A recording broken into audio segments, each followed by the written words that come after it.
শ্রমিকদের ন্যায্য পাওনা আদায়ের দাবিতে আবারও সরগরম হলো ত্রিপুরা চটকল শ্রমিক ইউনিয়নের 11তম সম্মেলন এবং পেনশনার্স ওয়েলফেয়ার সোসাইটির তৃতীয় সাধারণ অধিবেশন।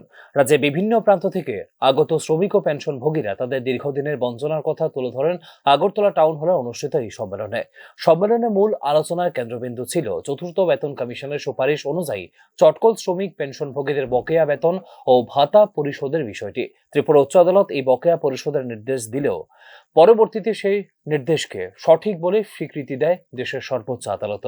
1996 সালে 1 জানুয়ারি থেকে বকেয়া কার্যকর করে সমস্ত প্রাপকদের অর্থ প্রদান করার কথা ছিল আদালতের রায় অনুযায়ী, কিন্তু বাস্তবে দেখা যাচ্ছে এত বছর পেরিয়ে গেলেও এখনো তাদের প্রাপ্য থেকে বঞ্চিত অধিকাংশ কর্মচারী ও পেনশনভোগী। সুপ্রিম কোর্টের স্পষ্ট নির্দেশ থাকা সত্ত্বেও এখনো পর্যন্ত মাত্র প্রায় 400 জনের হাতে বকেয়া পৌঁছেছে বলে জানিয়েছে সম্মেলনে উপস্থিত বরিষ্ঠ আইনজীবী পুরুষোত্তম রায় বর্মন। এখন হাইকোর্টে চাপে পড়ে তারা 400 জনকে দিয়েছে, বাকিদেরও দিতে হবে। আমাদের যেটা বক্তব্য, 1996 সনে জুটপিলে যারা কর্মরত ছিল তারা সবাই উচ্চ আদালতের রায়ের সুবিধা হবে। এই সরকার, আইন দপ্তর এবং শিল্প দপ্তর কিছু আমলার কুপরামর্শে সরকার উচ্চ আদালতকে বিভ্রান্ত করতে চেয়েছিল, কিন্তু উচ্চ আদালত বিভ্রান্ত হয়নি। উচ্চ আদালত স্পষ্টভাবে বলেছে যারা 96 চাকরিতে ছিল তারা সবাই পাবে।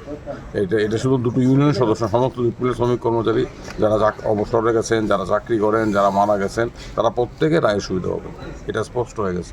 এখন দেখা যাক আগামী দিনে কি হয়। তারা তো দিয়েছেন, দিতে হবে, না হলে তাদের তো পরিণাম তাদের পক্ষে ভালো হবে না।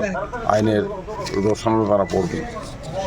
1500-রও বেশি চটকল কর্মী ও পেনশনভোগী এই সুবিধার আওতাভুক্ত হওয়া সত্ত্বেও এখনো পর্যন্ত মাত্র 400 জনকে দেওয়া হয়েছে বকেয়া।